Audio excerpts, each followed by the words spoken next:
Innal hamdalillah wassalatu wassalamu ala Rasulillah wa ala alihi wa sahbihi wa man tabi'ahum bi ihsan ila yaumil qiyamah.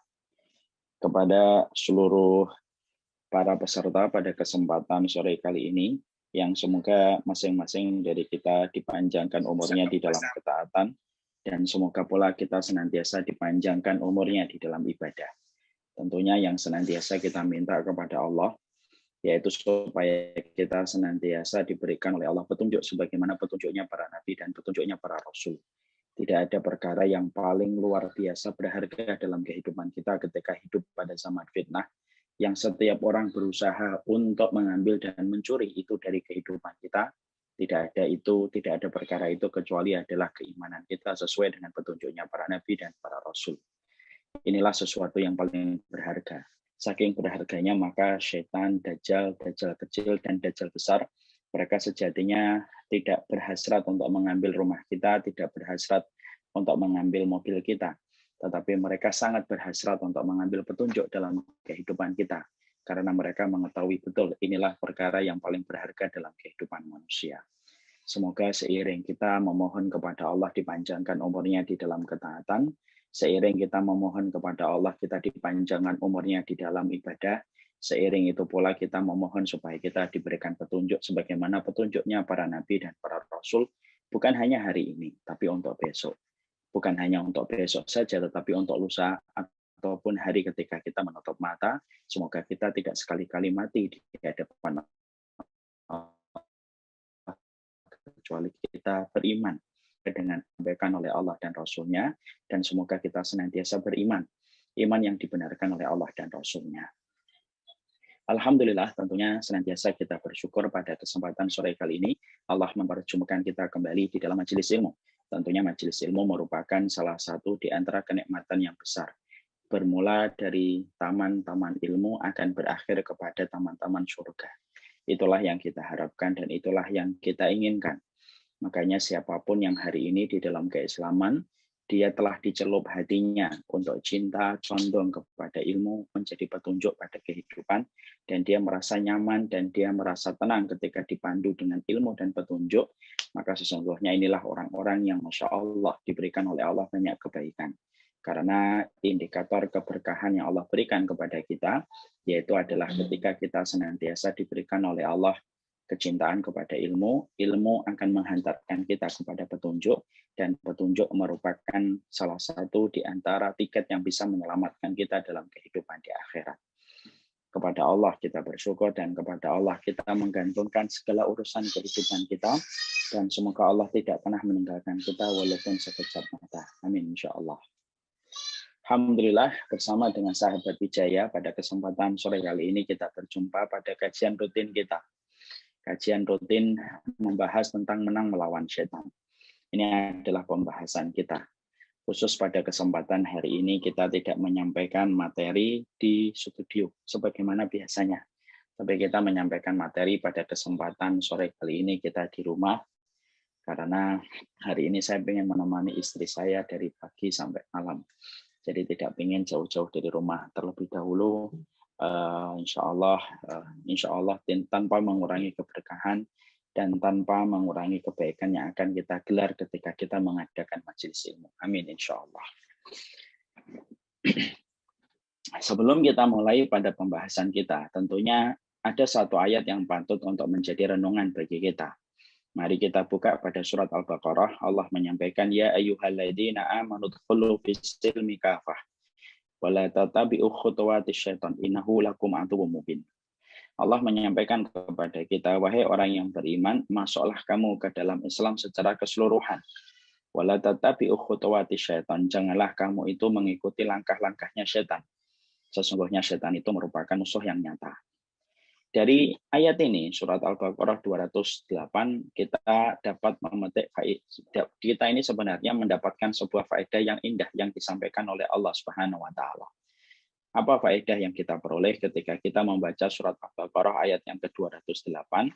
Yaitu salah satu faedahnya itu adalah yang pertama, kita tidak akan mungkin akan memasuki agama ini secara konsisten dan secara sumul, secara keseluruhan, sampai kita betul-betul memiliki komitmen untuk mencerai-beraikan jalan setan dalam kehidupan kita dan mampu untuk mematikan dan memadamkan program-program setan dalam kehidupan kita. Makanya disinilah kita memahami, Masya Allah ya, Allah menggandengkan perintah untuk supaya kita masuk kepada agama Allah secara sempurna dengan sebuah perintah untuk kita berkomitmen untuk mencerai-beraikan program-program setan dalam kehidupan kita. Karena disitulah kita memahami satu faedah yang luar biasa. Tidak mungkin kita akan menjadi muslim yang kafah, tidak akan mungkin kita akan menjadi muslim yang sempurna di pandangan Allah Subhanahu wa taala sampai kita betul-betul mendedikasikan kehidupan iman kita untuk mencerai-beraikan seluruh program-program setan dalam kehidupan kita. Dan ini tentunya menjadi sebuah pegangan untuk kita. Bagaimana kita akan mematikan, merusak program-programnya setan kalau kita tidak pernah mengetahui program mereka itu apa saja. Dan inilah yang menjadikan kita memahami betul. Luar biasa ketika kita mendapati surat Al-Baqarah ini. Surat Al-Baqarah ini telah menuntun kita supaya kita senantiasa berusaha. Keimanan itu memadamkan program-program yang dimiliki oleh setan, karena tidak ada yang paling berhasrat untuk menggagalkan kita dari perjalanan kita menuju kepada ridho dan surganya Allah. Tidak ada yang paling ingin menggagalkan perjalanan ini menuju surganya Allah kecuali adalah setan. Makanya pada surat Al-Baqarah 208 tadi Allah menutup ayat dengan sebuah kata yang sangat menjadi renungan. Innahu lakum aduwwum mubin. Sesungguhnya setan itu adalah musuh yang nyata. Kalau sudah dikatakan musuh, jangan bermesraan. Jangan mendengar apa yang dikatakan oleh setan, jangan mengikuti apa yang dilakukan oleh setan. Karena pada dasarnya tidaklah mereka memberikan satu pandangan, satu bisikan, apapun yang ada pada kehidupan kita, kecuali menjerumuskan kita kepada sesuatu yang paling buruk. Dan sesuatu yang paling buruk itu adalah neraka. Di sini pula kita mendapatkan faedah yang kedua. Faedah yang kedua adalah, mari kita lihat di dalam surat Al-Baqarah tadi, Allah menyebutkan wala tatabi'u khutuwat. Disebutkan dengan kata khutuwat. Khutuwat itu merupakan plural dari sebuah kata khutwah. Khutwah itu dalam bentuk mufrad tunggal. Kalau dalam bentuk pluralnya, maka disebut dengan khutwah. Artinya bahwasanya sesungguhnya setan itu ketika dia memiliki program untuk menggegerkan atau untuk menyesatkan manusia, sesungguhnya programnya setan itu bukan hanya satu, tetapi programnya setan itu begitu banyak. Makanya Allah tidak menyebut dengan kata khutwah.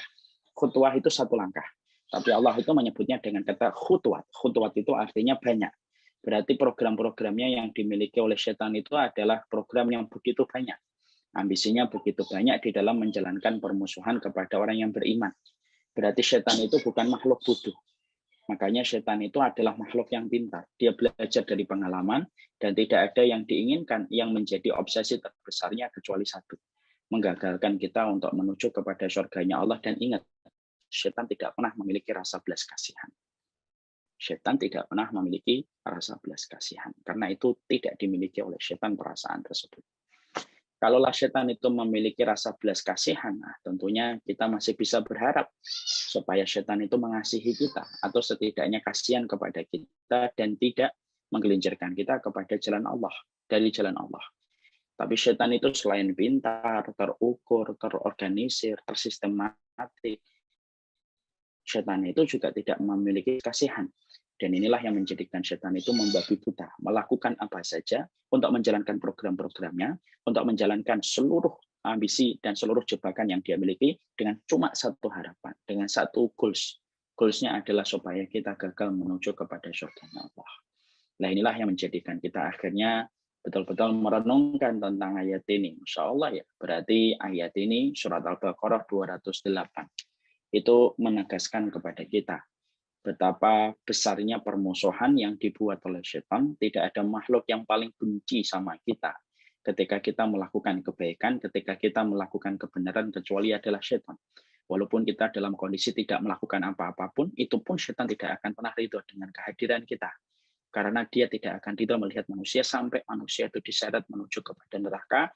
Dan itulah ikrar yang telah dia deklarasikan di hadapan Allah, bahwasanya dia ingin menyeret manusia sebanyak-banyaknya menuju kepada nerakanya Allah. Nah inilah yang menjadikan kita akhirnya paham. Kenapa kita membahas buku Menang Melawan Setan? Karena materi ini merupakan materi yang penting. Karena iman itu tidak hanya melulu membicarakan tentang sholat. Iman itu tidak hanya melulu membicarakan tentang puasa. Iman itu tidak hanya melulu membicarakan tentang keutamaan sedekah. Tapi termasuk di antara pusaran keimanan adalah materi. Bagaimana kemudian kita menjadi orang, kemudian kita ini menjadi orang yang betul-betul senantiasa memahami tentang strategi setan, memahami tentang apa yang dilakukan mereka, memahami apa yang dilakukan dalam programnya iblis, karena dengan mengetahui itu, maka itu merupakan salah satu kunci kemenangan. Kunci kemenangan adalah ketika mengetahui strategi yang dilakukan oleh musuh yang ada pada kehidupan kita. Nah, inilah yang menjadikan kita harus memahami. Makanya kalau kita mendapati kata khutuwat yang kita dapatkan di sini, jadi kata khutuwat ini disebutkan oleh Allah juga menjelaskan kepada kita bahwasanya kalau setan itu gagal dengan satu jebakan, maka setan masih memiliki 1000 jebakan-jebakan yang lain. Kalau ada satu jebakan yang dibuat oleh setan, ada satu perangkap yang gagal dalam kehidupan kita, ketika kita mampu untuk melewati perangkap dan jebakan itu, ingat, para ulama sudah menyampaikan satu jebakan dan satu perangkap itu mampu kita lewati, masih ada 101 jebakan yang menanti, karena mereka tidak pernah letih dan tidak pernah lelah untuk menyerang manusia, karena mereka telah mengikrarkan bahwasanya hamba yang beriman adalah musuh yang tidak akan pernah dia merasa menyerah untuk menghadapinya. Makanya kan kita lihat ya, kalau setan itu mendapati seseorang manusia itu berubah, maka perubahan itu tidak menjadikan setan lalu stuck di satu program. Tapi setan juga merubah siasatnya kalau manusia itu berubah. Makanya sebagaimana perkataan dari Sa'id bin Musayyib, kan? Sa'id bin Musayyib itu mengatakan, setan itu memiliki sebuah jebakan dan perangkap yang selalu berubah, sesuai dengan perubahan yang terjadi pada manusia itu. Kalau ada manusia ketika mereka belum menikah, tidak ada yang dilakukan setan kecuali mempertemukan terus. Menjadikan setiap kekurangan, menjadikan setiap kelemahan itu dianggap menjadi sesuatu yang bisa diterima kalau orang pacaran. Makanya orang pacaran itu 1 jam terasa 1 menit, 2 jam terasa 2 menit. Karena apa? Karena setan memberikan bumbu dan rempah-rempah yang kuat supaya mereka semakin bermaksiat kepada Allah, ujungnya supaya terjadinya perzinahan. Ya, supaya terjadinya perzinahan. Padahal kemudian kita tahu ya, perzinahan itu Masya Allah, perzinahan itu menghilangkan 4 sekaligus. Menghilangkan akal, menghilangkan kehormatan, menghilangkan nasab, ya, kemudian menghilangkan harga, kemudian menghilangkan akal, menghilangkan nasab, menghilangkan kehormatan, dan menghilangkan harga diri seseorang. Makanya kemudian setan itu tidak ada yang mereka lakukan kalau mereka mendapati ada manusia saling suka, kecuali setan akan membangun jembatan untuk menghubungkan mereka supaya semakin bertemu, puncaknya dari pandangan mata bertemunya dengan kemaluan, sehingga terjadilah perzinahan yang dibenci oleh Allah. Tapi kalau manusia itu sudah menikah, setan tidak kemudian memakai strategi yang sama. Kalau orang sudah menikah, strateginya setan kemudian berubah. Yang asalnya dipertemukan, setiap kekurangan dianggap menjadi kebaikan, setiap kelemahan dianggap menjadi sebuah keistimewaan yang bisa disabari kalau pas pacaran. Ketika menikah, maka strateginya setan langsung berubah. Strateginya setan itu adalah bagaimana menjadikan manusia itu langsung menjauh, setiap perkara kecil bisa menjadi besar, yang dulunya 1 jam terasa 1 menit, sekarang dibalik, 1 menit terasa 1 jam. Setiap perkara kecil bisa menjadi sebab pertengkaran hebat di dalam keluarga itu. Dan ternyata tidaklah terjadi sebuah pertengkaran kecuali selalu ada campur tangannya setan. Karena tidak ada yang diinginkan setan kecuali ketika mendapati orang sudah menikah kecuali satu. Bagaimana orang yang menikah itu mampu untuk dipisahkan. Inilah yang menjadikan kita, Masya Allah ya. Berarti setan itu memiliki program yang luar biasa. Ada orang yang ngaji, sebelum dia ngaji, dia nggak pernah ngaji, mungkin minum khamr, dia mungkin mengikuti berbagai macam kemaksiatan, maka digodanya ya dengan khamr, dengan perempuan. Ketika dia belum ngaji, ketika sudah ngaji, setan tidak lagi pakai strategi yang sama. Setan akan memakai strategi yang lain. Strateginya apa? Dia merasa lebih ketika dia beribadah, merasa sombong dengan ilmu yang dia pelajari, dia hujat sana, dia hujat sini, dia nodai kehormatan fulan, dia nodai kehormatan fulan. Dan itu juga terjadi. Kapan itu terjadi? Tepat ketika dia itu sudah mulai meninggalkan zina, mulai meninggalkan khamr, maka akan diganti oleh setan dengan lembaran-lembaran jebakan dan perangkap yang lainnya. Nah, disitulah kita mendapati perkataan Sa'id bin Musayyib. Tidaklah kita menjumpai setan ketika telah memasang satu jebakan, tidaklah setan ketika memasang satu perangkap, lalu ternyata gagal perangkap itu ketika manusianya berhasil selamat dari perangkap itu dan jebakan itu, kecuali setan itu akan memasang 100 jebakan yang lainnya. Dan ingat, selain setan itu tidak memiliki rasa kasihan, maka setan adalah satu makhluk yang sejatinya mereka tidak pernah lelah, mereka tidak pernah letih, dan mereka tidak pernah tidur dan istirahat. Makanya itulah yang dikatakan oleh Hasan al-Basri. Hasan al-Basri itu berkata, sesungguhnya setan itu tidak pernah istirahat. Kata beliau, kalaulah aku tahu setan itu punya waktu untuk istirahat, maka pada waktu istirahatnya setan, maka istirahatlah diriku dari perangkap dan jebakannya. Disitulah yang menjadikan akhirnya kita memahami, Masya Allah ya, itulah yang kemudian kita dapati dari setan. Nah inilah yang menjadi latar belakang. Kenapa kemudian kita membahas kitab Menang Melawan Setan? Kenapa kita membahas kitab ini? Karena sesungguhnya pembahasan kita terhadap kitab ini bisa membuka pencerahan kepada kita bahwasanya urusan iman itu tidak hanya urusan ibadah makhluk semata. Tapi dari kitab inilah kita paham ternyata program setan itu banyak, program setan itu beragam, dan jebakan setan itu tidak hanya satu. Bahkan kalau kita selamat pada satu jebakan dan kita selamat pada satu perangkap, maka ada jebakan dan perangkap-perangkap berikutnya.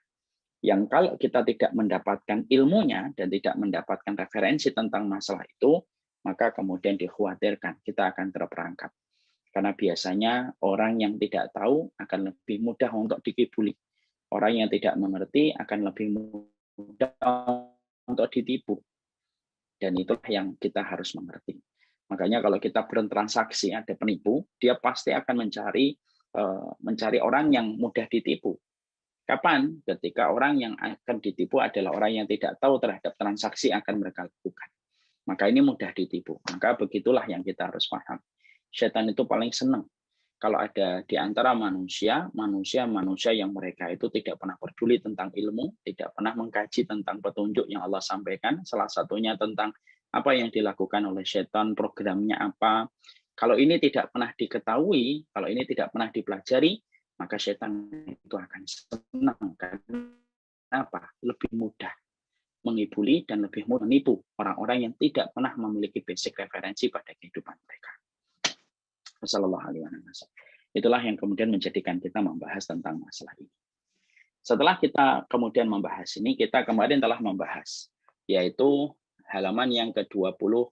Kemarin kita telah membahas halaman 21, 22, 23. Bagi yang memiliki buku, silahkan dibuka. Bagi para sahabat Wijaya yang sudah memiliki buku PDF-nya, silahkan dibuka halaman ke-23.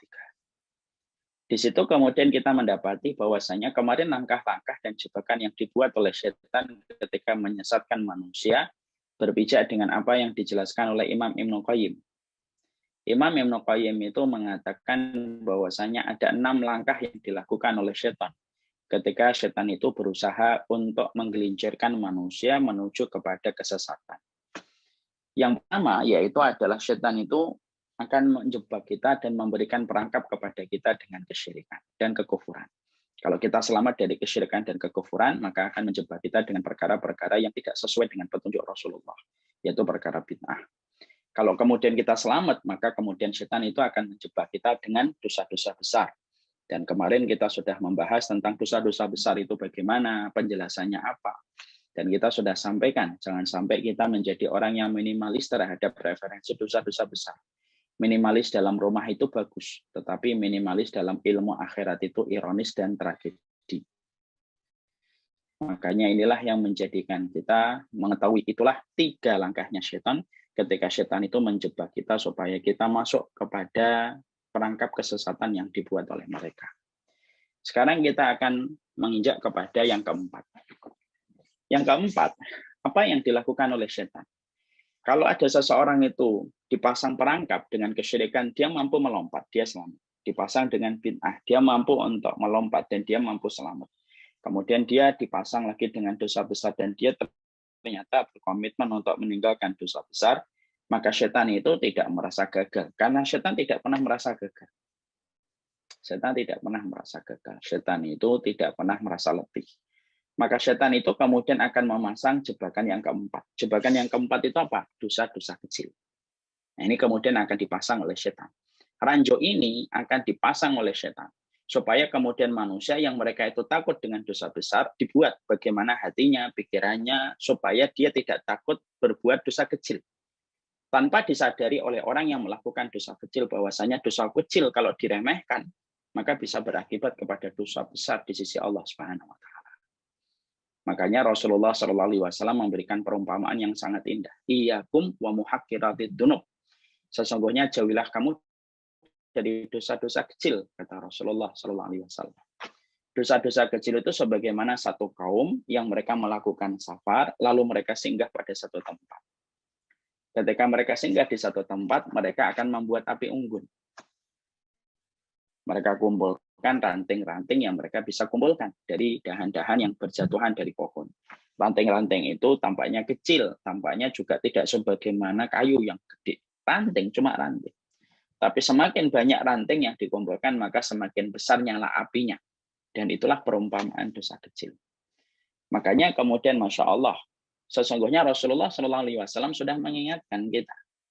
Karena Rasulullah adalah orang yang paling paham tentang strateginya syaitan dan paling paham tentang agenda yang dimiliki oleh iblis, maka Rasulullah sudah mengingatkan kita tentang dosa-dosa kecil.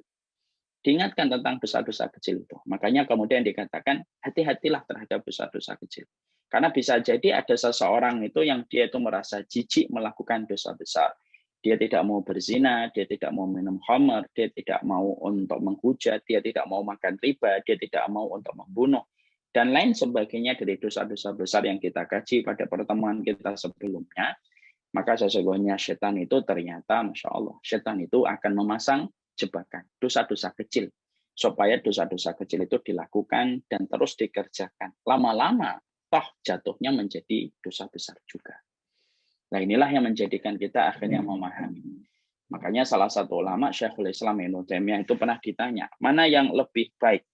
Apakah dosa kecil yang apakah dosa besar yang disesali ataukah dosa kecil yang tidak pernah disesali? Maka Syekhul Islam Ibnu Taimiyah itu berkata, dosa besar yang disesali jauh lebih baik daripada dosa-dosa kecil yang tidak pernah disesali. Ya.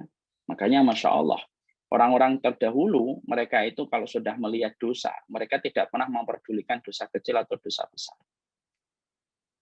Itulah yang kita harus mengerti. Karena mereka itu terfikir adalah bukan masalah dosanya, tapi yang mereka pikirkan adalah kepada siapa mereka berdosa. Ini yang menjadi salah satu hal yang paling mempesona dari keimanan para sahabat. Para sahabat itu tidak pernah peduli dosa kecil atau dosa besar. Mereka tidak pernah peduli. Setiap di situ dosa, mereka merasa menyesal. Setiap di situ dosa. Makanya kita melihat kan komitmennya para sahabat Nabi itu sampai perkara-perkara yang tampaknya itu bukan sampai dosa, baru makruh saja. Itu sudah menjadikan mereka betul-betul menyesali. Pernahkah antum kagum dengan keimanan Umar bin Khattab? Bagaimana seorang Umar bin Khattab pernah akan melaksanakan sholat asar? Masya Allah. Lalu beliau melihat salah satu kebun yang beliau miliki di pinggir kota Madinah. Maka Masya Allah, karena beliau melihat kebun di pinggir kota Madinah, maka menjadikan sholat asarnya ketinggalan. Maka menyesal betul Umar bin Khattab ketika mendapati sholatnya itu ketinggalan gara-gara melihat kebun yang dia miliki di pinggir kota Madinah. Lalu kebun itu disedekahkan di jalan Allah untuk menebus keterlambatan beliau ketika terlambat dan masbuk pada sholat asar. Padahal masbuk itu enggak dosa. Masbuk itu tidak dosa, Masya Allah ya. Masbuk itu enggak dosa. Tapi cara beliau membayar bagaimana beliau itu masbuk sampai kemudian beliau jadikan kebun yang beliau miliki di pinggir kota Madinah itu disedekahkan di jalan Allah untuk membayar bagaimana beliau ketika menjadi masbuk. Itu hanya masbuk, belum perkara-perkara yang lainnya. Makanya hati kalau sudah bersih, maka setetes hitam aja sudah sangat kelihatan kalau bersih. Beda kan kalau baju kita kalau putih bersih, ada tetesan satu aja, debu aja sudah menjadikan baju itu kelihatan kotor. Karena apa? Saking bersihnya baju putih yang kita miliki. Beda kalau baju itu memang sudah putih, tapi kemudian kita sudah kotorin dengan berbagai macam kotoran, debu sudah sampai seminggu, baju itu nggak pernah kita cuci. Maka kalaupun ada kotoran-kotoran tambahan, sudah tidak lagi kelihatan. Kenapa? Sudah terlalu pekat kotoran-kotoran yang menempel pada baju itu. Itulah perumpamaan dari hati. Perumpamaan hati itu kayak gitu. Jadi perumpamaan hati itu ya sebagaimana semacam itu. Hati itu kalau bersih, setetes saja, maka kemudian langsung kelihatan. Tapi kalau hati sudah kotor, tetesan hitam banyak, karena sudah permukaannya sudah hitam, maka kemudian tetesan tambahan-tambahan yang baru pun tidak akan terasa. Orang kalau terbiasa makan micin, maka dia makan micin terus tidak akan pernah tenggorokannya memberikan sinyal dan memberikan alarm untuk dirinya. Tapi perhatikan kalau ada orang yang gaya hidupnya itu gaya hidup yang sehat. Orang itu kalau gaya hidupnya itu gaya hidup yang sehat, baru kena makanan micin dikit itu langsung kemudian dia batuk-batuk dan kerasa itu di tenggorokannya. Kenapa kok dia kerasa? Padahal temannya nggak kerasa. Karena temannya terbiasa makan micin. Akhirnya micinnya banyak pun dia tidak akan pernah merasa. Kenapa dia langsung batuk-batuk, kemudian tubuhnya memberikan alarm? Karena tenggorokannya memang nggak pernah kesentuh dengan micin. Makanya Masya Allah, inilah yang menjadikan akhirnya kita memahami, Masya Allah ya, bahwasanya di antara yang dilakukan oleh setan itu ya, setan itu tidak pernah berputus asa. Jadi kalau kita selamat dari syirik, kita selamat dari bid'ah, kita selamat dari dosa besar, maka setan itu tidak akan pernah mereka berputus asa, membuat dosa-dosa kecil supaya mata kita itu meremehkan dosa-dosa kecil itu. Makanya perumpamaan yang disampaikan oleh Rasulullah itu begitu indah. Jauhilah perkara dosa kecil, karena kedudukan dosa kecil di sisi Allah sebagaimana ranting yang kalian kumpulkan. Semakin banyak ranting yang kalian kumpulkan, semakin besar nyala api yang kemudian kalian akan dapatkan. Dan itu menunjukkan kepada kita, Masya Allah, itulah kemudian dosa kecil. Makanya para sahabat itu orang yang mempesona. Bukan hanya bagaimana mereka menjalankan ibadah, tapi para sahabat itu mereka mempesona dalam komitmen mereka untuk menghindari dosa-dosa. Tidak mereka pedulikan dosa besar atau dosa kecil. Karena yang mereka ketahui, kepada siapa mereka berbuat dosa, itulah yang lebih mengkhawatirkan dan menakutkan untuk mereka. Makanya ada perkataan dari seorang sahabat, yaitu adalah dari salah satu sahabat. Sungguh kalian itu sudah mengetahui berbagai macam amal yang menurut pandangan itu lebih lembut daripada selai rambut. Padahal kami menyebutnya pada zaman Rasulullah itu termasuk perkara yang bisa membinasakan. Ya. Jadi sampai kemudian ada seorang sahabat itu berkata, kalian itu melakukan satu dosa. Yang kalian ketika melakukan dosa itu, kalian merasa bahwasanya itu dosa itu sebagaimana selai rambut. Tanpa kalian sadari, apa yang kalian anggap sebagaimana selai rambut itu, ternyata kami dulu pada zaman Rasulullah, kami menganggapnya itu perkara yang betul-betul bisa merusakkan diri, bisa kemudian menghancurkan kami dalam kehidupan kami di hadapan Allah. Ya. Jadi ternyata hari ini zaman fitnah itu apa sih? Zaman fitnah itu bukan hanya campur aduknya antara yang hak dengan yang batil. Zaman fitnah itu bukan hanya bagaimana kemunafikan tersebar di mana-mana. Tapi termasuk salah satu di antara konsekuensi zaman itu disebut zaman fitnah itu apa? Dosa-dosa besar itu dianggapnya jadi dosa-dosa kecil.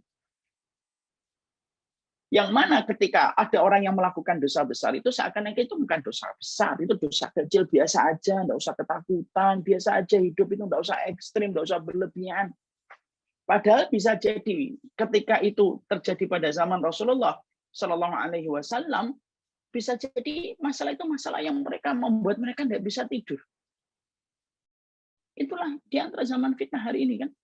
Kita mendapati, Masya Allah ya, sekarang itu kalau dosa besar itu kan kayak dosa kecil, dosa itu tanpa apa. Makanya sampai orang-orang yang beriman itu berkata, zaman fitnah itu dosa besar itu tampak kecil. Nah, dosa kecil ya tampak tidak menjadi dosa. Orang memaklumi, sudahlah dimaklumi.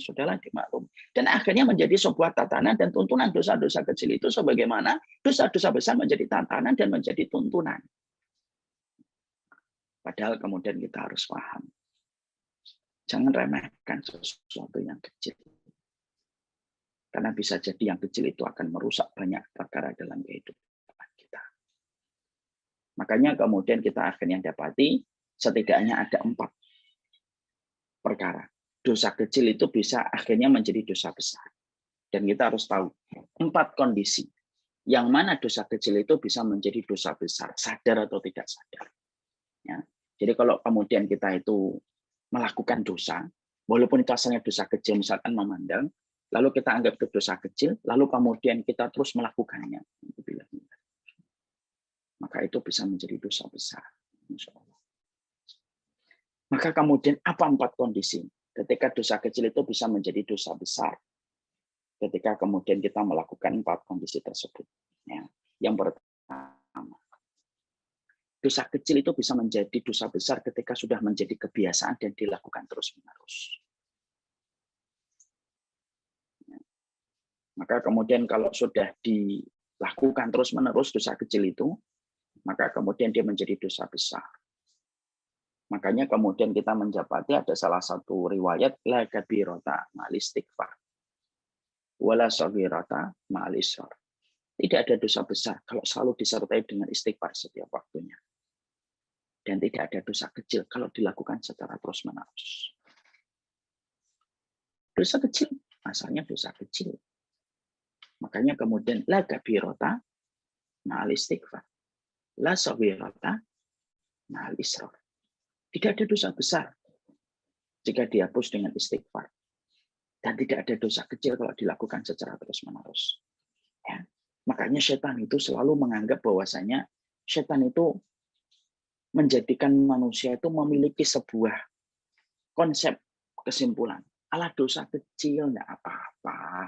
Wajar kok kamu melakukan ini itu wajar. Kan begitu ya, setan itu, Masya Allah ya, semoga Allah mengampuni kita. Kita ini sering sekali memberikan alasan atas dosa kita. Ya Allah, ya Rabb. Kita selalu mengatakan kepada dosa-dosa yang kita lakukan, enggak apa-apa, kok wajar yang lain melakukan kok.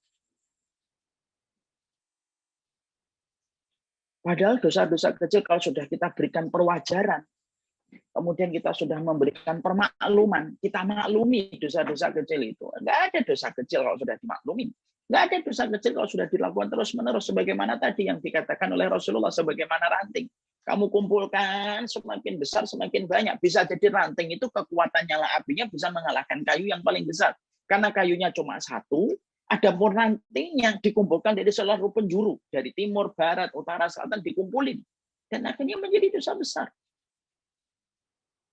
Akhirnya kemudian menjadi dosa besar. Makanya Masya Allah, inilah yang menjadikan kita, ini kondisi yang pertama. Ini peringatan untuk saya sendiri, Umar Mita, peringatan untuk kita semuanya, sahabat Bijaya, sahabat Syamilah Series. Masya Allah ya. Jadi dosa kecil itu, jangan anggap lihat dosa kecilnya, ini dosa kecil, Ustaz, tidak ada kata laknat di dalam dosa itu. Mungkin dosa kecil. Tapi ketika kemudian kamu lakukan secara terus-menerus, la saghirata ma'al israr. Tidak ada dosa kecil ketika kemudian dilakukan secara terus-menerus. Dan itu kemudian yang kita jumpai. Ini yang pertama. Makanya Masya Allah ya, istighfar setiap waktunya, setiap saatnya itu menjadi salah satu perkara yang sangat dibutuhkan dan termasuk kebutuhan primer kita ya beristighfar setiap waktunya. Yang kadang-kadang kita ditanya, Ustadz kalau saya ingin istighfar, saya nggak ingat dosa saya itu yang mana aja. Beristighfarlah engkau di hadapan Allah, kalaupun engkau tidak ingat lagi dosa mana yang kamu lakukan, katakanlah kepada Allah. Saya beristighfar ya Allah atas semua dosa. Baik yang saya ingat ataupun yang tidak saya ingat. Ya. Karena itu yang kemudian kita harus paham. Ya. Makanya kalau sudah menjadi candu, yang kita khawatirkan apa? Candunya dosa. Kalau dilakukan secara terus-menerus, ini yang saya sampaikan. Orang yang sudah candu dengan sebuah dosa, maka bisa jadi dia akan dimatikan dengan dosa itu ketika dia terus membiasakan dosa itu. An-nasu ala ma'iktada alaih. Sesungguhnya manusia itu sesuai dengan kebiasaannya. Dan manusia itu nanti akan dimatikan oleh Allah sesuai dengan apa yang menjadi rutinitasnya. Itu yang kemudian pasti akan dia dapatkan. Makanya kalau ada seseorang dalam kehidupan ini, kemudian mereka itu terus melakukan dosa, yang kita khawatirkan dari dosa itu apa? Bisa jadi ada seseorang yang akan ditutup oleh Allah ajalnya, akan ditutup oleh Allah harinya. Dengan dosa itu, ketika dosa itu telah menjadi sebuah kebiasaan, rutinitas. Bukankah orang yang sholat duha secara rutin adalah orang yang paling besar kemungkinan akan dimatikan dalam sholat duhanya? Bukankah orang yang senantiasa rutin membaca Al-Quran akan besar kemungkinan dia dimatikan dengan bacaan Qurannya? Bukankah orang yang senantiasa mereka datang ke masjid akan besar kemungkinan dia dimatikan ketika dia berada di masjidnya? Sebagaimana mafhumul mukhalafahnya, pemahaman terbaliknya pun sama. Sebagaimana ketika seseorang itu dia membesarkan satu dosa, maka pada dosa itulah dia akan dimatikan oleh Allah. Dan itulah yang menjadikan kita memahami yang pertama. Dosa itu kemudian menjadi perkara kecil, itu dosa kecil itu bisa menjadi besar. Ketika dosa kecil itu telah menjadi rutinitas. Makanya walaupun dosa, tidak usah kita lihat dosa kecil dan dosa besar. Ada dosa langsung kita istighfar kepada Allah. Ya.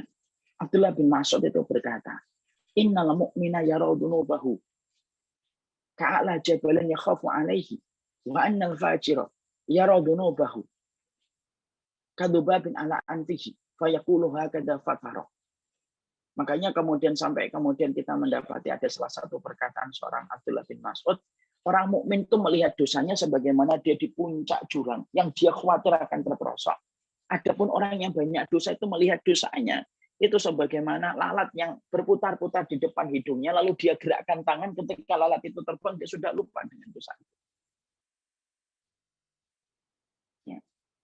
Makanya beristighfar setiap waktunya, menyesal walaupun itu dosa kecil, sesali. Lebih baik mengulang-ulang istighfar daripada kemudian kita tahan istighfar kita, tahan tobat kita, nanti aja deh sekalian. Gak ada kata sekalian. Ya kalau mau sampai pada waktu itu.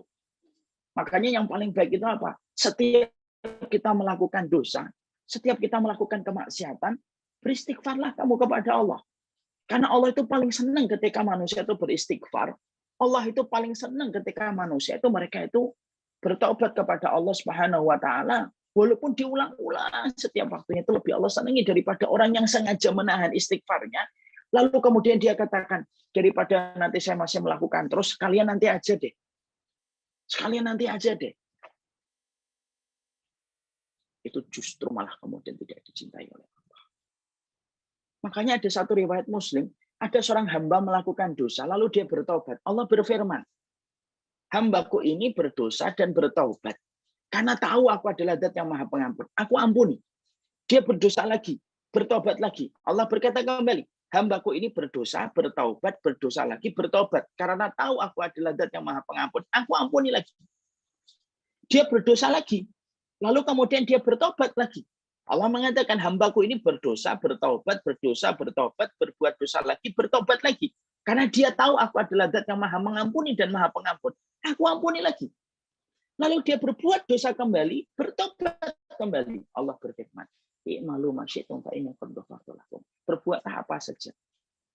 Selama kamu setiap berdosa, kamu meminta maaf dengan sungguh-sungguh dan bukan untuk meremehkan dan untuk menghinakanku, maka setiap kamu bertobat, aku ampuni. Kadang-kadang saya ditanya, Ustadz, saya kadang-kadang melakukan dosa. Saya kemudian sudah berusaha untuk menahan, tapi terperosok lagi dengan dosa itu. Maka bertobatlah. Walaupun mungkin kita kemudian sudah pernah bertobat dari dosa itu, tetap jangan pernah putus asa dari kemudian bertobat kepada Allah.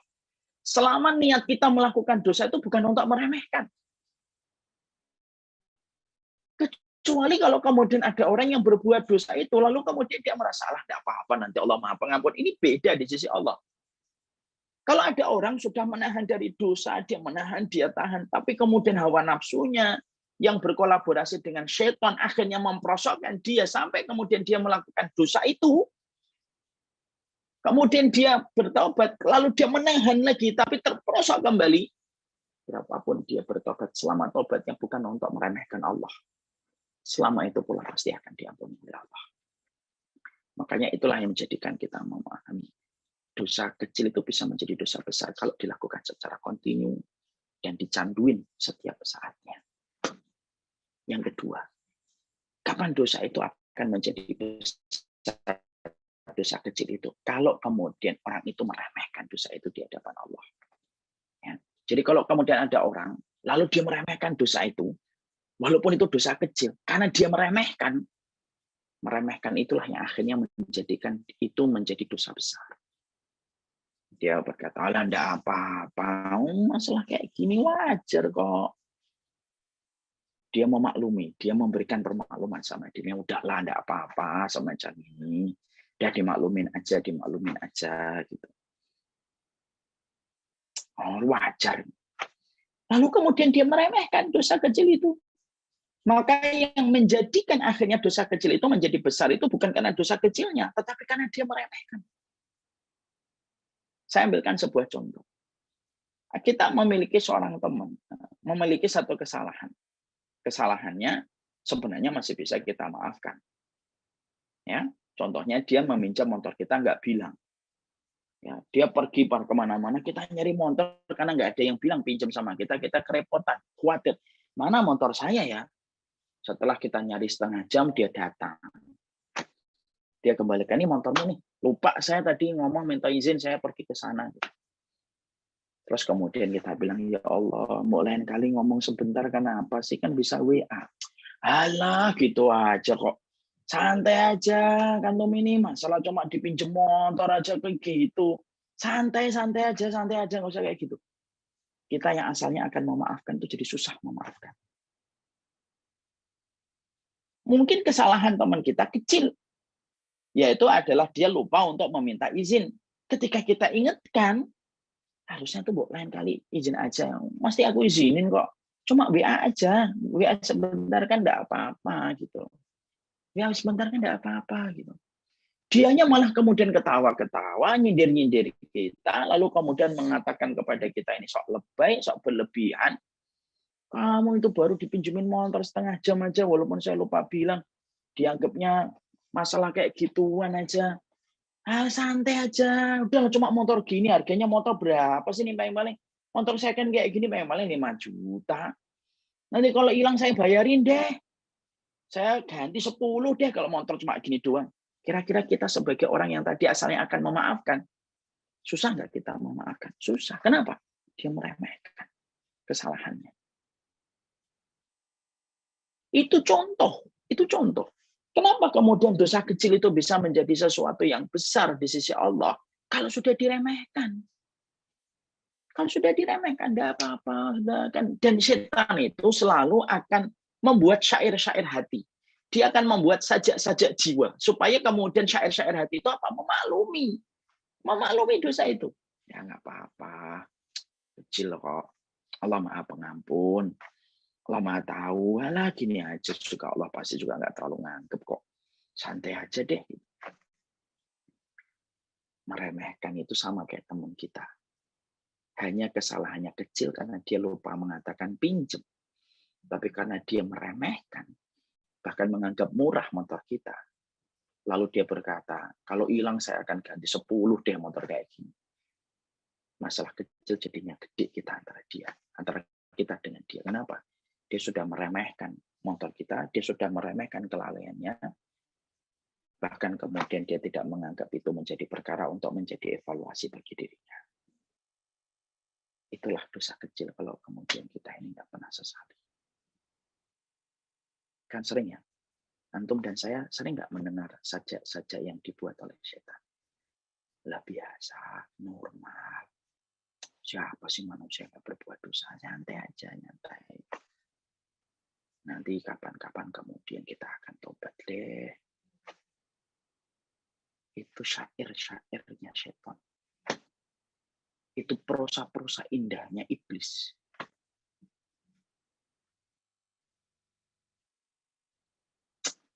Supaya kemudian kita meninggalkan semua yang kita lakukan dan menganggap itu biasa. Mungkin setan tidak berhasil menjadikan kita melakukan zina. Mungkin setan tidak berhasil menjadikan kita minum khamr. Mungkin setan tidak berhasil menjadikan kita membunuh orang.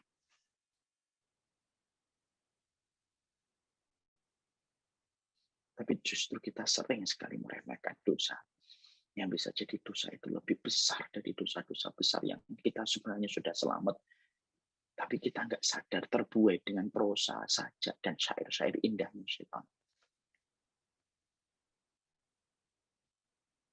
Dan itu yang kedua. Yang ketiga, kapan dosa kecil itu akan menjadi dosa besar? Kalau kemudian dipamerkan dosa itu. Memamerkan dosa itu. Ya.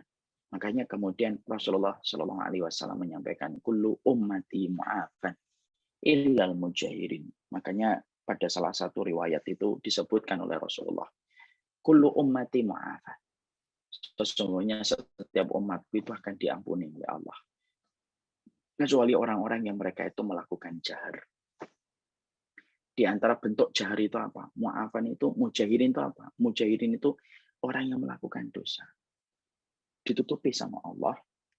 Ketika ditutupi sama Allah, lalu dia robek tirai yang Allah pakai untuk menutupi dosanya, dan dia ceritakan. Wah, kemarin saya begini, kemarin saya begini, saya kemarin. Dipamerin. Dan tidak merasa bersalah. Walaupun itu cuma dosa kecil. Ya.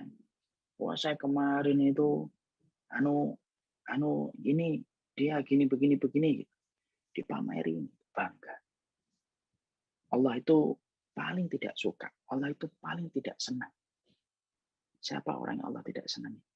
Orang yang melakukan dosa, dan Allah karena memiliki sifat rahmat, Allah tutup dosa itu dengan tirainya. Tapi justru orang itu membuka tirai itu, menyobek tirai yang diberikan oleh Allah, sampai dosa yang dia lakukan itu terlihat sama orang banyak. Maka ini akhirnya menjadi dosa besar. Jadi jangan engkau jadikan dosamu sebagaimana ikan di akuarium, yang setiap orang lihatin apa yang pernah kamu lakukan. Tidak usah. Kalaupun kita pernah memberikan testimoni gitu, lebih baik dihindari perkara-perkara untuk menceritakan dosa dan kemaksiatan kita. Cukuplah Allah yang telah menutupi tirainya, dan tidak ada tirai kasih sayang Allah kecuali tirai yang Allah pakai untuk menutupi dosa kita. Maka itulah yang sejatinya harusnya kita pegang. Betul. Allah itu sayang. Kalau engkau melakukan dosa sudah ditutup, berarti Allah masih sayang. Kalau engkau makan melakukan dosa, kok kemudian orang nggak ngerti, Allah itu masih sayang. Supaya kamu bertaubat. Bukan kemudian ketika ditutupi oleh Allah, kamu melakukan lagi. Enggak. Tapi kalau kamu merasa bahwasanya kamu melakukan dosa kecil, lalu sudah ditutup oleh Allah, maka kemudian Allah itu masih sayang kepada dirimu. Maka jadikanlah itu momentum untuk tidak menceritakan dosa dan berhentilah dari dosa itu. Sebelum tirainya Allah dibuka oleh Allah, dan dosa itu akan diperlihatkan ke banyak orang. Itu yang ketiga. Kemudian yang keempat. Ya. Yang keempat itu adalah kapan dosa kecil itu akan menjadi dosa besar.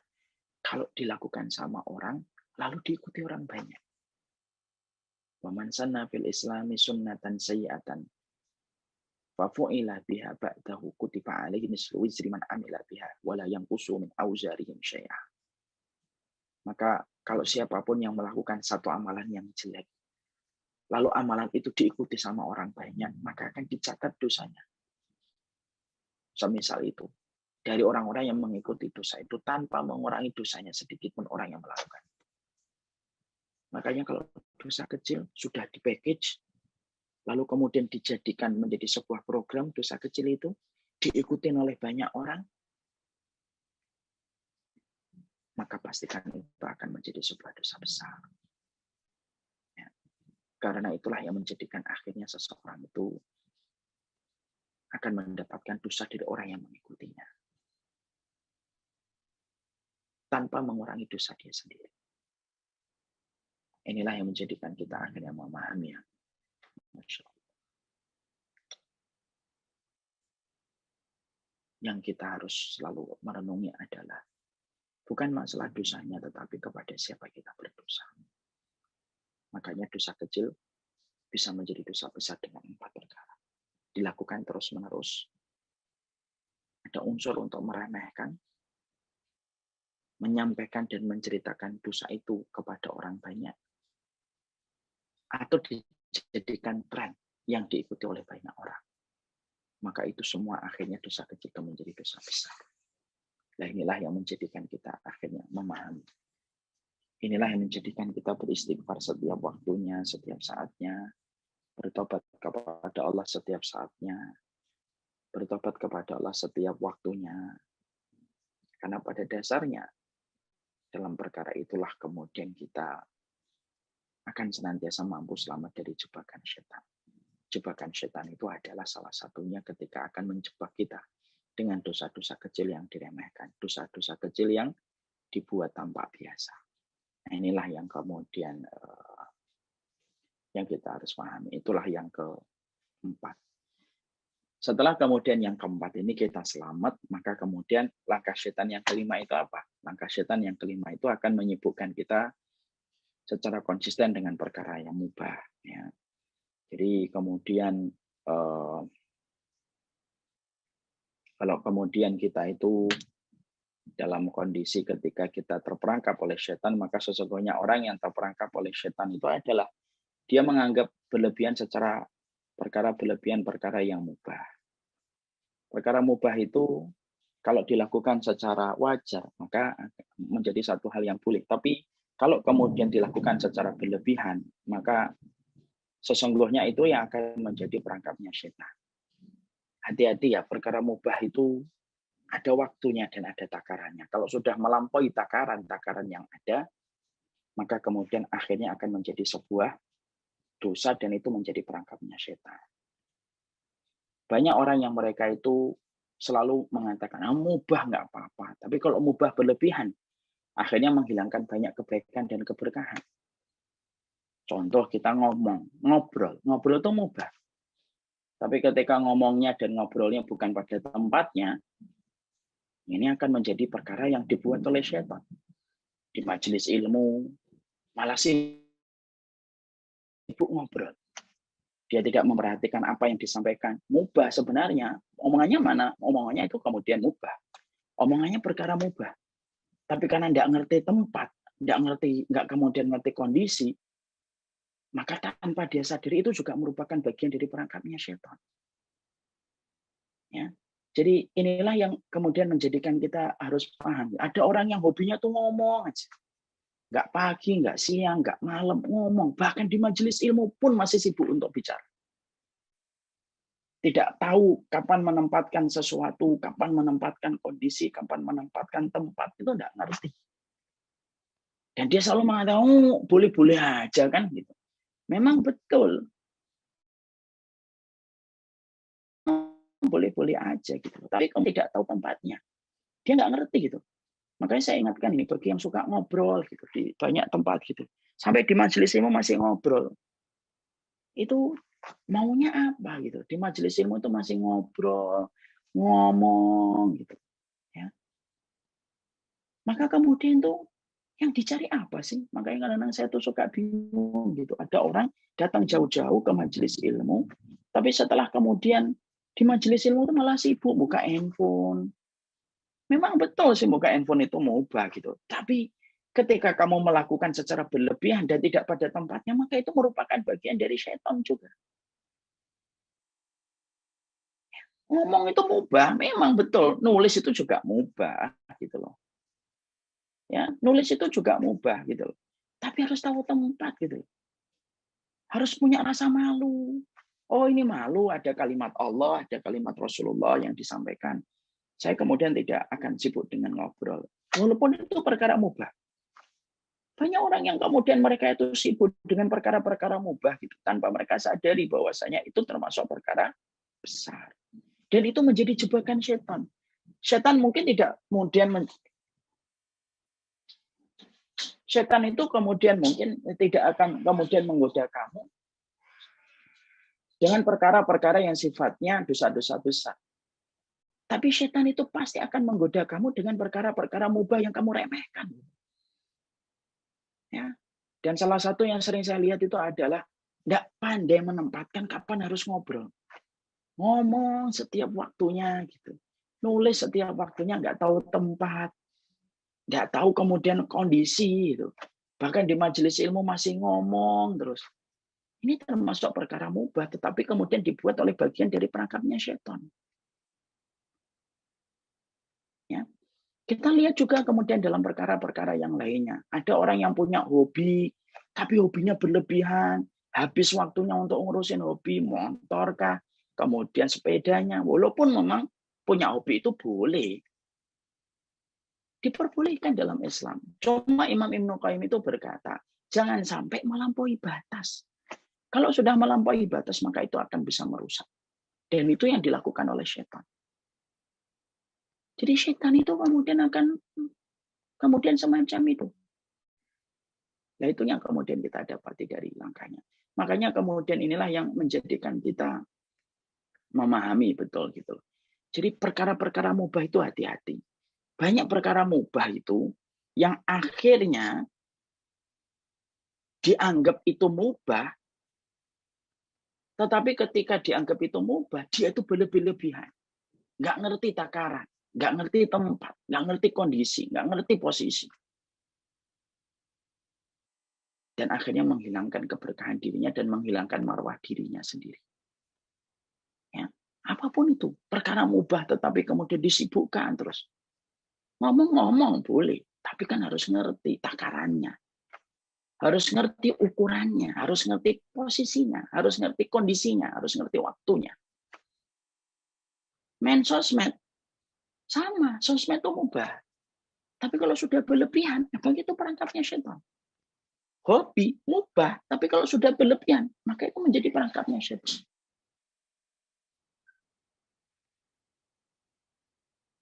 Ya, itu yang kemudian kita harus pahami. Maka itu yang kemudian kelima. Ini sekaligus pula untuk mengingatkan semuanya kalau sudah di majelis ilmu ini. Tujuan kita mengikuti majelis ilmu adalah mendatangkan keberkahan pada hati kita. Maka jangan sampai kemudian kita tidak memahami tentang perkara-perkara yang akhirnya menjadi jebakannya setan. Itu yang kelima. Kemudian yang terakhir, yang keenam, jebakannya setan itu apa? Yaitu jebakannya setan itu yaitu adalah bagaimana kemudian ketika kita itu dikacaukan langkah prioritasnya. Artinya amal yang paling terbaik itu adalah amal yang sesuai dengan kondisi.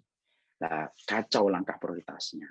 Ibunya lagi sakit, tetapi dia malah pergi silaturahmi ke temannya, padahal ibunya membutuhkan dia.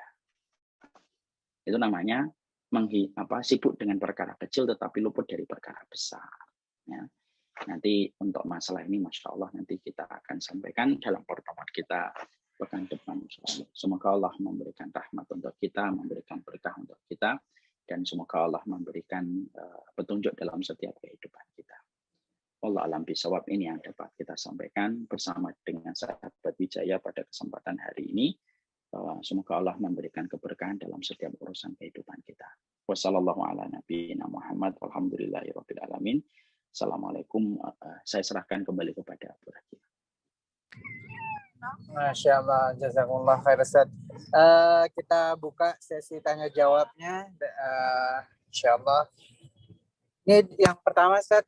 Assalamualaikum. Ketika saya minta ampunan ke Allah dan ketika beristighfar, saya merasa istighfar saya itu tidak berakar dalam hati, seperti hanya ucapan semata. Dan juga saya sulit untuk menangis dalam perkara dosa. Itu bagaimana ya Ustaz? Antum sudah merasa bahwasanya istighfar antum tidak berakar dan antum sudah merasa bahwasanya antum susah menangis, itu sudah tanda baik, akhi. Keresahan itu sinyal kebaikan. Tinggal antum memperbaiki dan memperbaiki. Terus memperbaiki. Dimulai dari keresahan. Banyak orang yang mereka itu ketika tidak bisa nangis, banyak orang yang merasa tidak khusyuk ketika berzikir, tapi tidak pernah merasa. Makanya saya, Masya Allah ya, senang kalau antum aja sudah bisa merasa. Gelisah itu tanda kebaikan. Tinggal antum ikhtiarkan terus. Allah tidak akan pernah meninggalkan hamba yang selalu berikhtiar dalam setiap kebaikan. Allah. Ya, selanjutnya Ustadz semoga sehat selalu. Nah, ini Ustadz, kalau kita menyukai K-pop tapi Amin.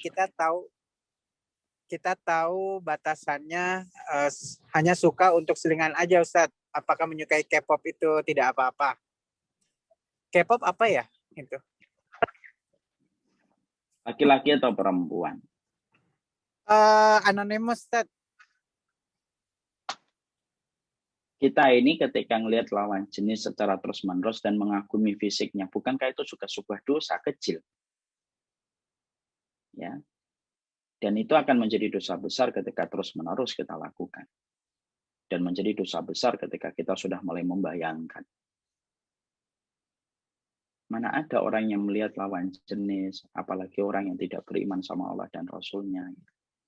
Yang sejatinya kita membela dia mati-matian, tapi mereka juga nggak kenal kita. Dan mereka juga akan sibuk dengan urusan mereka nanti di akhirat itu. Kan itu merupakan perkara yang harusnya menjadi renungan. Allah alam bisawab. Masya Allah. Ya, nah ini baru kemarin nih Ustadz. Maaf, izin bertanya Ustadz nih dari Pak Arif Handoyo. Permainan catur untuk mengisi waktu luang itu boleh atau tidak Ustadz? Apakah hukum catur itu haram Ustadz? Ini memang terjadi perbedaan para ulama. Di antara para ulama itu, kalau tidak ada unsur judi dan yang lainnya tidak apa-apa. Tapi kalau saya tidak termasuk orang yang mengambil pendapat itu. Saya termasuk orang yang mengambil pendapat bahwasanya meninggalkan itu lebih selamat. Nah, tentunya pembahasan hukumnya sangatlah panjang. Ya, pembahasan hukumnya itu tidak bisa pendek, ya. Itu cukup panjang. Memang ada yang mengatakan boleh selama niatnya, selama tidak melalaikan waktu, selama kemudian tidak ada unsur judi. Gitu. Tapi kalau menurut hemat yang saya pilih, saya tidak memilih untuk menggunakan itu menjadi media saya untuk mengisi waktu. Allah alam bisawab, karena memang banyak ulama-ulama terdahulu yang mereka mengingkari tentang masalah satranji. Satranji itu adalah masalah catur. Allah alam bisawab. Nah ini Ustaz dari Pak Dwi Aprianto. Assalamualaikum Ustaz. Mungkin sedikit menyimpang dari tema. Sering saya mendapat kabar sekitar saya bahwa seseorang terjatuh di kamar mandi yang menyebabkan meninggal dunia atau jadi sakit fatal. Apakah itu ada sangkut pautnya dengan jin yang tinggal di dalam kamar mandi Ustaz? Jatuh di kamar mandi, apakah ada sangkut pautnya dengan jin di kamar mandi? Saya tidak tahu. Allah alam bisawab. La adri. Ya. Selanjutnya Ustaz.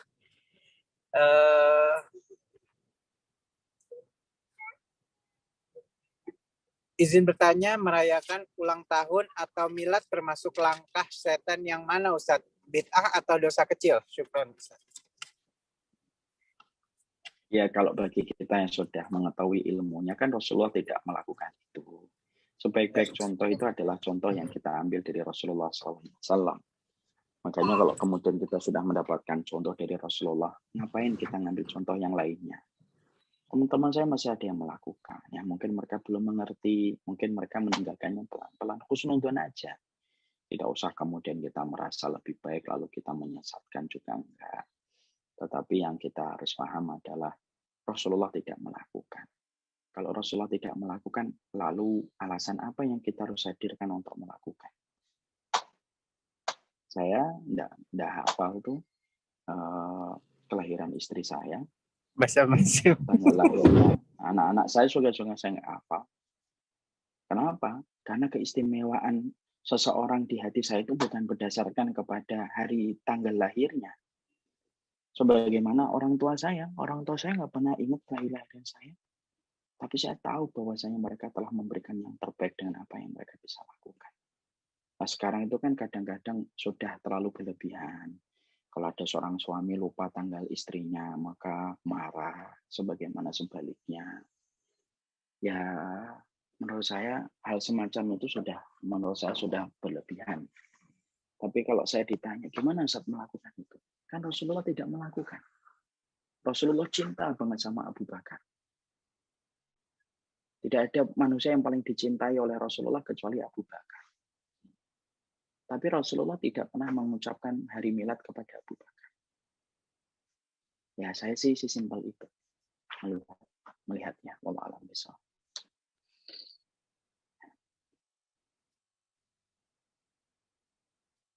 Selanjutnya, Ustaz. Mau tanya, kalau di tubuh kita ada jin atau setan yang menghambat rezeki atau jodoh, itu kita gimana ya Ustaz untuk menangkalnya? Kalau ada orang yang terlambat dengan jin atau yang terlambat menikah, itu tidak selamanya harus menyalahkan jin terus. Kita ini kadang-kadang juga simplistik gitu loh. Ada apa-apa, oh ini jin, ini masukkan jin. Memang jin itu ada, memang jin itu kemudian membuat kita dalam kondisi kemudian kita ini bisa rusak jin itu. Tapi tidak semua perkara itu harus kita salahkan jinnya itu. Wah, ini ada jinnya. Wah, terlambat nikah ada jinnya. Ada ini ada jinnya. Itu terlalu menyederhanakan persoalan supaya menganggap nanti diruqyah selesai. Ya tentunya enggak semacam itu, enggak sesederhana itu. Orang yang terlambat menikah bisa jadi Allah sedang mempersiapkan yang terbaik untuknya. Ya kan? Karena kemudian perkara itu banyak sekali penyebab-penyebabnya. Ya kan? Bisa jadi engkau itu dilambatkan untuk mendapatkan jodoh karena Allah mempersiapkan mutiara di dasar lautan. Bukan kerikil di pinggir jalan. Kalau kerikil di pinggir jalan banyak. Tapi mungkin Allah akan memberikan kepadamu mutiara di dasar lautan. Dan itu butuh waktu. Kan banyak sebab. Allah alam bisawab. Masya Allah. Ini boleh ya Ustaz ya, ada yang resen. Nesya, Miss Bunda, mungkin ini terakhir juga penanyanya Ustaz. Ya, silakan. Boleh Assalamualaikum Ustaz. Waalaikumsalam. Waalaikumsalam. Begini Ustaz, tadi merujuk ke poin yang berapa tadi, yang seseorang memikul dosa dari orang yang mencontohnya gitu ya Pak Ustadz. Ya. Nah itu bagaimana kalau misalnya dalam hal orang tua sama anak. Jadi misalnya anak itu melihat orang tua memberikan contoh yang kurang baik gitu, secara syariat tidak baik gitu. Salah satu orang tuanya misalnya katakanlah bapaknya gitu. Nah itu bagaimana orang tua yang lain ya, misalnya ibunya katakanlah menyelamatkan anaknya gitu supaya tidak mengikuti kesalahan yang bapaknya perbuat. Apakah boleh menjelaskan kepada anak bahwa yang dilakukan bapaknya itu salah tanpa nanti jatuhnya menjadi menjelek-jelekan gitu? Gimana Pak Ustadz? Gini, jadi Masya Allah ini pertanyaan bagus. Kalau kemudian kita mendapati salah satu pasangan kita melakukan satu kesalahan, misalkan satu dosa, maka kita berkewajiban menyampaikan itu. Kalau memang anak kita sudah tahu, kita sampaikan itu perkara yang salah. Sembari kita iringi dengan penjelasan. Bahwasanya sang bapak itu mungkin dia tidak tahu, mungkin belum paham, mungkin belum ada yang menyampaikan, mungkin belum ada yang kemudian belum bisa menyentuh hatinya. Sembari kita tanamkan kepada anak kita itu udzur untuk sang bapak. Tapi dosanya tetap harus dijelaskan. Karena kita khawatir akan berakibat dilakukan oleh anak kita. Ya, sembari harus memiliki semangat untuk memberikan udzur. Semangat memberikan udzur itu penting, apalagi kepada pasangan hidup kita. Tidak ada orang yang paling berat dengan udzurmu kecuali suamimu. Dan tidak ada orang yang paling berat dengan udzurmu kecuali istrimu. Dan ketika kita harus di persimpangan jalan menjelaskan kesalahan pasangan kita, jangan lupa hal yang penting. Setelah menjelaskan itu, kita harus menyampaikan tentang udzur terbaik untuk saudara, untuk kemudian pasangan hidup kita. Bisa dipahami? Bisa. Jazakallah khair Ustaz. Masya Allah. Boleh satu lagi Ustaz nih, mungkin ada dari di Q&A terakhir Ustaz. Ya. Akhir ya, oke. Ya. Ini saya pilih yang masuk. Ya, ini dari Umu Estetika. Assalamualaikum Ustaz. Ana pernah mendengar dosa zina jika tidak dirajam di dunia maka akan dirajam di akhirat, disaksikan seluruh makhluk. Bagaimana cara menebus dosa zina tersebut Ustaz? Apakah dengan taubatan nasuha, dengan sedekah atau bagaimana? Barakallahu fikum.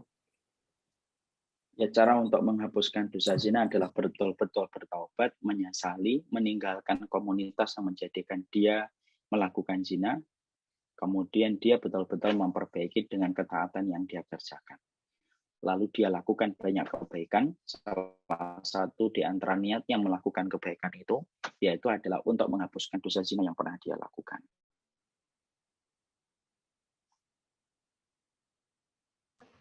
Masya Allah.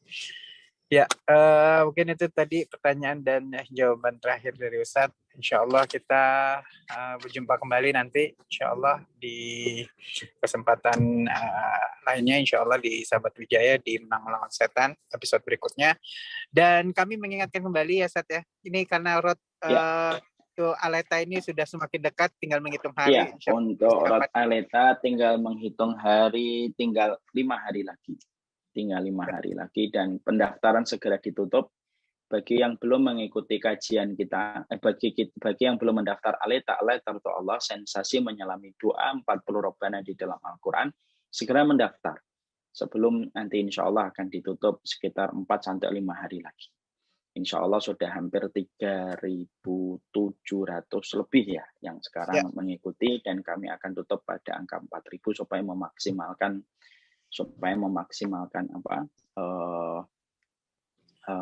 pelayanan kita ya, dan kemudian broadcasting yang nanti kita akan lakukan.